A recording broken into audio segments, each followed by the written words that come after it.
Hello dear friends, मैं सुमन और स्वागत करती हूँ आपका अपने चैनल आपकी सहेली सुमन में। आज के इस वीडियो में मैं आपको बताने वाली हूँ कि इम्प्लांटेशन ब्लीडिंग कितने दिन तक रहती है। इम्प्लांटेशन ब्लीडिंग के बारे में बहुत सारे वीडियोस बने हुए हैं कि इम्प्लांटेशन ब्लीडिंग क्या होती है, इम्प्लांटेशन क्रैम्प्स क्या होते हैं, और साथ में ये भी बताया जाता है कि इसको पीरियड से कैसे डिफ्रेंशिएट कर सकते हैं। आपके जो नॉर्मल पीरियड होते हैं और इम्प्लांटेशन ब्लीडिंग में क्या अंतर होता है। लेकिन बहुत सारी महिलाओं के मन में ये डाउट रहता है कि इम्प्लांटेशन ब्लीडिंग एक्चुअल में कितने दिन रहता है, क्या वो पीरियड की तरह 4 से 5 दिन रह सकता है। तो ये भी आज के इस वीडियो में क्लियर हो जाएगा कि इम्प्लांटेशन ब्लीडिंग कितने दिन तक रहती है। तो चलिए बिना देरी के वीडियो शुरू कर लेते हैं। वीडियो अगर आप लोगों को यूजफुल लग रहा है तो प्लीज वीडियो को लाइक और शेयर कीजिएगा। चैनल पर पहली बार आए हैं तो प्लीज चैनल को बिना सब्सक्राइब किए मत जाइएगा। तो सबसे पहले जान लेते हैं कि इम्प्लांटेशन ब्लीडिंग होती क्या है। तो उसके लिए पहले हमें इम्प्लांटेशन क्या होता है ये समझना होगा। तो इम्प्लांटेशन प्रेगनेंसी से जुड़ा ऐसा इंपॉर्टेंट प्रोसेस है जिसके बिना प्रेगनेंसी स्टार्ट होती ही नहीं है। जब एक सेक्सुअल इंटरकोर्स होता है, जब शुक्राणु और अंडाणु मिलते हैं तो फर्टिलाइजेशन हो जाता है और जिसके परिणाम स्वरूप भ्रूण बनने लगता है। उसके बाद यह भ्रूण फैलोपियन ट्यूब से होते हुए सीधे गर्भाशय में पहुंच जाता है और गर्भाशय के लाइनिंग में ठहर जाता है, चिपक जाता है या आरोपित हो जाता है। इस प्रोसेस के दौरान जब भ्रूण आपकी बच्चेदानी की परत के साथ चिपक रहा होता है, उसके अंदर घुस रहा होता है, तो वहां पे जो ब्लड वेसल्स होते हैं वो थोड़े रैप्चर होते हैं, थोड़े डैमेज होते हैं, तो वहां पे थोड़ी बहुत ब्लीडिंग होती है। उस ब्लीडिंग को इम्प्लांटेशन ब्लीडिंग बोला जाता है।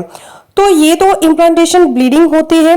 अब इम्प्लांटेशन ब्लीडिंग एक्चुअली में अगर टेक्निकली देखें तो प्रेगनेंसी का पहला लक्षण भी यही होता है।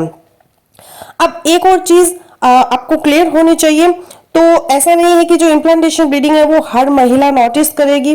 कुछ महिलाएं इसको नोटिस करती है और कुछ नहीं करती। केवल 33% महिलाओं को ही इम्प्लांटेशन ब्लीडिंग होती है। अब उसी टाइम पे जब ये एम्ब्रियो आपके यूटेराइन लाइनिंग से चिपक रहा होता है तो आपको अपने पेट के निचले हिस्से में थोड़ी बहुत क्रैम्पिंग महसूस हो सकती है। तो इस क्रैम्पिंग को इम्प्लांटेशन क्रैम्पिंग बोला जाता है। अब जानते हैं कि इम्प्लांटेशन ब्लीडिंग और पीरियड की ब्लीडिंग में डिफरेंशिएट कैसे करेंगे। तो बहुत आसान होता है इसको डिफरेंशिएट करना, बहुत मुश्किल काम नहीं है। सबसे पहले तो आपको इसकी टाइमिंग देखनी है। जो इम्प्लांटेशन ब्लीडिंग होती है, जिस टाइम पे ये एम्ब्रियो चिपकता है आपकी यूटेराइन लाइनिंग में, वो जनरली आपका जो पीरियड की ड्यू डेट होती है उसके 7 दिन पहले होता है। तो आपके पीरियड की जो ड्यू डेट है उससे करीब 6 से 7 दिन पहले आपको थोड़ी ब्लीडिंग हो सकती है, तो मे भी वो इम्प्लांटेशन ब्लीडिंग हो। तो एक तो अंतर जो इम्प्लांटेशन ब्लीडिंग और पीरियड की ब्लीडिंग में होता है वो ये है टाइमिंग का। आपकी ड्यू डेट पर जनरली आपको पीरियड्स आते हैं, जबकि उसके 7 दिन पहले है वो इम्प्लांटेशन ब्लीडिंग होती है। अब दूसरा डिफरेंस जो है वो होता है अमाउंट का, यानी कि ब्लीडिंग है वो कितनी हो रही है।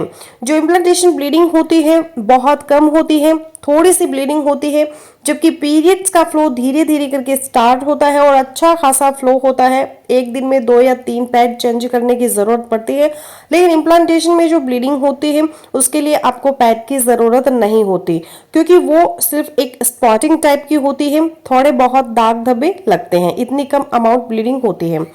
अब जो चीज इस वीडियो में मुझे क्लियर करनी है कि इम्प्लांटेशन ब्लीडिंग कितने दिन तक रहती है, तो देखिए वैसे तो हो सकता है थोड़ी बहुत स्पॉटिंग होके रह जाए, खाली थोड़े से दाग धब्बे आपको अपने कपड़ों में महसूस हो, इतना होने के बाद बंद हो जाए। दूसरा, ये ज्यादा से ज्यादा रहती भी है तो 1 से 3 दिन तक ही रहती है। लेकिन ये आपके पीरियड्स की तरह कोई हैवी फ्लो के साथ ब्लीडिंग नहीं होती, सिर्फ दाग धब्बे ही लगते हैं, बहुत हल्की स्पॉटिंग होती है। तो ज्यादा से ज्यादा 3 दिन तक ये स्पॉटिंग रह सकते हैं, जबकि पीरियड्स है वो ज्यादातर महिलाओं को 5 से 6 दिन तक रहते हैं।